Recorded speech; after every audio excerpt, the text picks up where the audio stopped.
Hello, dear friends. Welcome to this program, Our Moments with God, our moments with the Word of God, our moments with the love, mercy, and compassion of God. But unlike the other days when I shared with you the reflections on the reading of the day, today it is going to be different because I am going to interview somebody important and somebody who is doing very significant contribution to the mission that he's involved in. I am right now in Guwahati in the northeast region of India in Assam, where I have come for a seminar, and I would like to introduce to you and also interview Father K.J.Jose. He is the director. Welcome to this program, Father K.J.Jose. You are the director of this center called Sanskriti. Yes. So, first of all, when did you actually found this Sanskriti, and what was the purpose of founding this Sanskriti? Yeah, this institute is basically an anthropological research institute, which was also a very big dream of our previous bishop, Archbishop of Guwahati, Archbishop Emeritus Thomas Menamparampil. So he had a vision idea that we need to know the people much more closely, to work with them and work for them. So, and plus as SVDs, since we have the anthropological tradition, the founding generation, even from St. Arnold to William Smith and Institute of Indian Culture, Mumbai, and we had also a Sanskriti unit in Indore, Madhya Pradesh, by Father Dr. Stephen Fuchs, of course, one of the important ones. Yes. So we also began this institute saying that we are also part of the fraternity of Father Dr. Stephen Fuchs. So that was itself a sign of acceptability, or a possibility for acceptability for the research scholars of Northeast India, especially universities. Yeah. Yes. But what exactly is the purpose of this institute? Yeah. Then so I wanted to say to you that this institute started with a major idea of networking with the scholars and professors of social science orientation, and social science with a very special reference to anthropology. So, and since this Northeast India is known for a variety of cultures, peoples, languages, traditions, we have all the more possibility to study these people together with the help of university fraternities who are also belonging to various religions and various cultures. So basically you are interested in studying the cultures. Yes. Now, if I may just ask, like how many tribes and cultures do you think there are? I mean, it will be difficult, but approximately, since you have studied, what would be the number? The number which is published in various anthropological books and all, they say 220 and more. Tribes? Yes. Individual communities, tribes, But then some of the communities are merging with the bigger communities. Some communities are looking for individual identities. So to and fro movements are still taking place.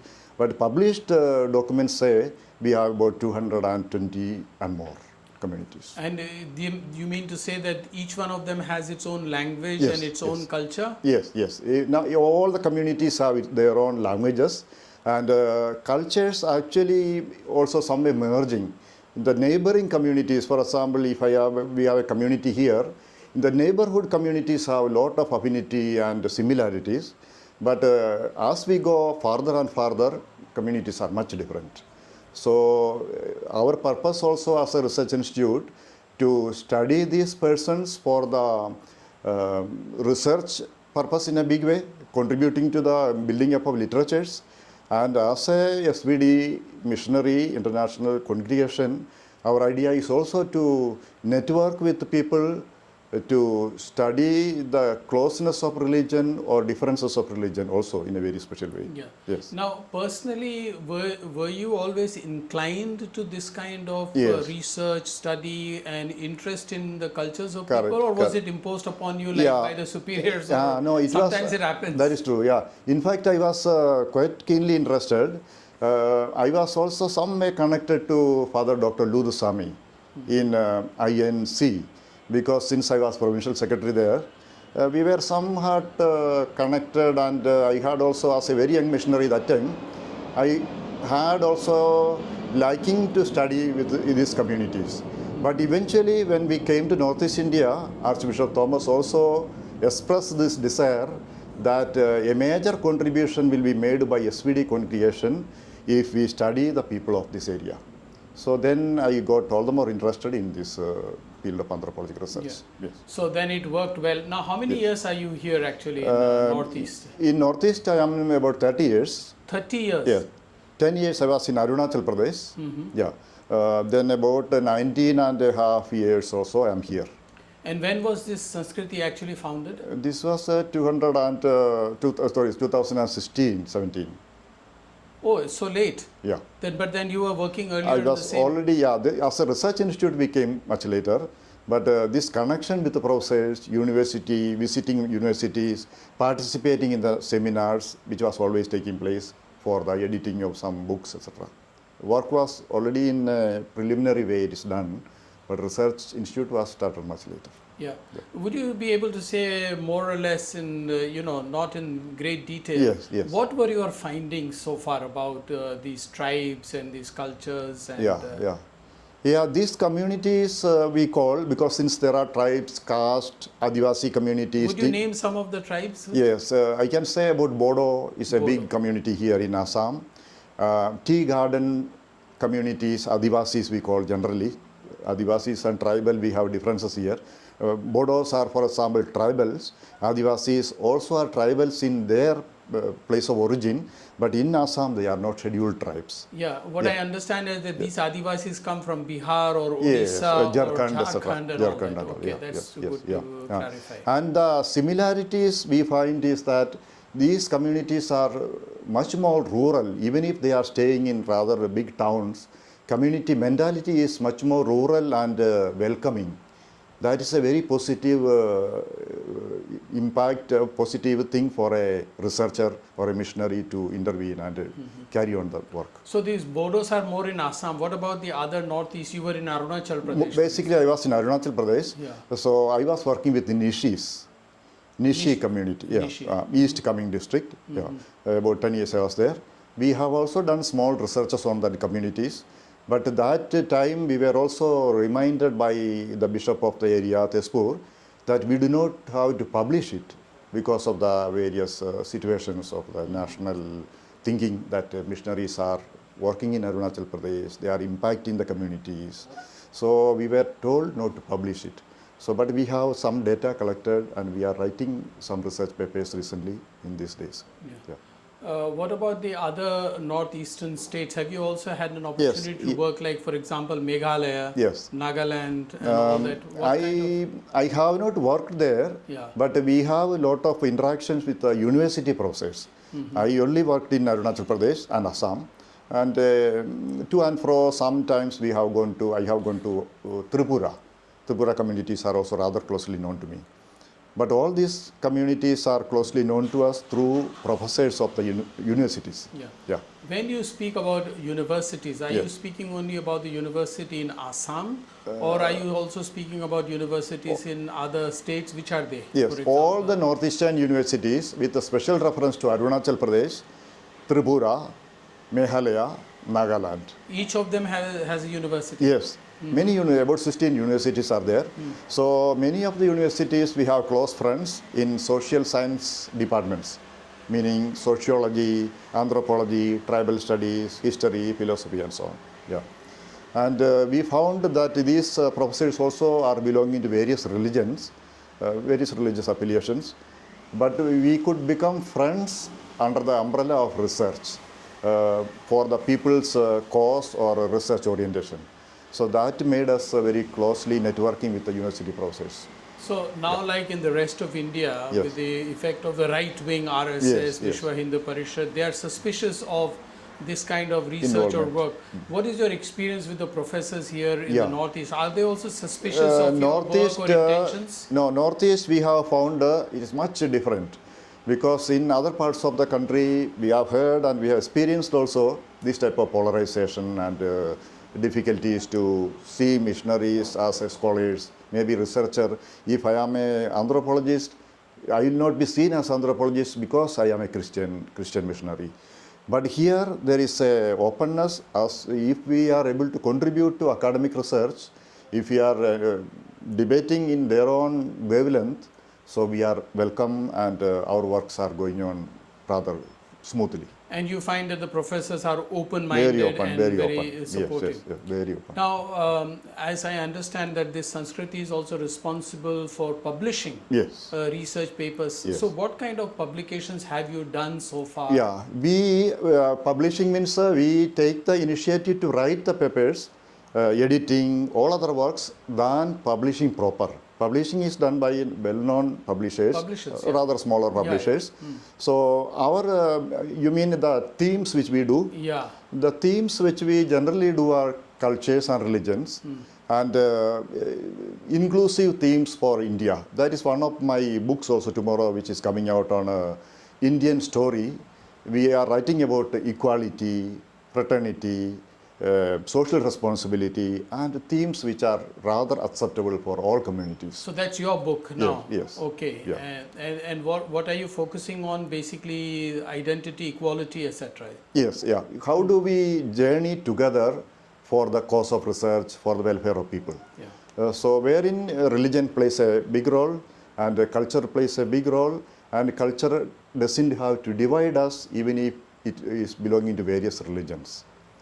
So that's a wonderful area of work, that culture need not divide us, and this is a message that should go out to the rest of India, particularly the right wing, who want one nation, one language, one culture. It cannot be, even in a small place like Northeast. As you said, there are 220 different communities. So how can we speak about one culture, one people? We would destroy them. So what other publications or have you initiated and have come out with? We have also a section or department called Mission Education Research, which is belonging to SVD India only, India subzone. But this research also is rather welcome for our friends who are belonging to various religions, sometimes especially Shankardeva communities.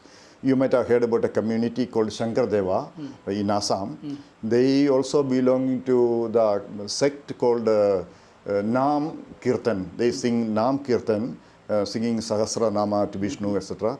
And they are not at all hardcore people. They are very inclusive people, understanding religion, accepting other religions also. Accepting means not to join that religion proper, but they are very closely, they can network with the people. So I have two more questions. Yes, One please. is that what are the challenges that you face in this kind of research and in this kind of work, and are you able to meet those challenges? Yes. Some challenges are, since I myself look after about 3 different sorts of works, interconnected works. Basically, one is Sanskriti anthropological research and networking. One, as I said, mission education research, MER. One is interreligious dialogue for the Bishops' Conference of Northeast India. So all these 3 works are, though quite a bit interconnected, it demands a lot of energy, lot of time, lot of focus, which is a challenge. Also, I see another challenge. The researchers are nowadays not so much interested in serious research, prolonged research. Younger members in a very special way. They are interested in research for the academic degree or so. So our researchers are in a way becoming not very vibrant. That challenge is also there. Though there is goodwill, but original researchers are few and far between. Like something like that. Okay, that fits in very well into my last question, which you said that the professors don't seem to be very seriously interested. What about the religious fraternity? Do you find people who are, let us say, interested to follow you, and there are more like among also women, religious women, who would be interested in doing this kind of research? I have found persons who are interested, but they are also full-timers in their own mission stations, mission parishes and schools and all. So there is a difficulty of getting focused from their side, and getting much more academic vibrancy is a challenge. But we are still in negotiation, and some persons are being trained. There is a hope that more people will join. But committed research, prolonged period of reading, big writings, database writings are not so much found nowadays. Acha, one more question. All these things, research certainly requires resources, Yes. particularly financial resources. Yes. And what I understood from privately talking to you, that Yes. you are one and only here who is doing it. Yeah. Would you not want to have more assistants, Ah, yeah, people, yes, yeah. co-workers? Yeah. And why is that you don't have? Is it because of financial Yes. resources?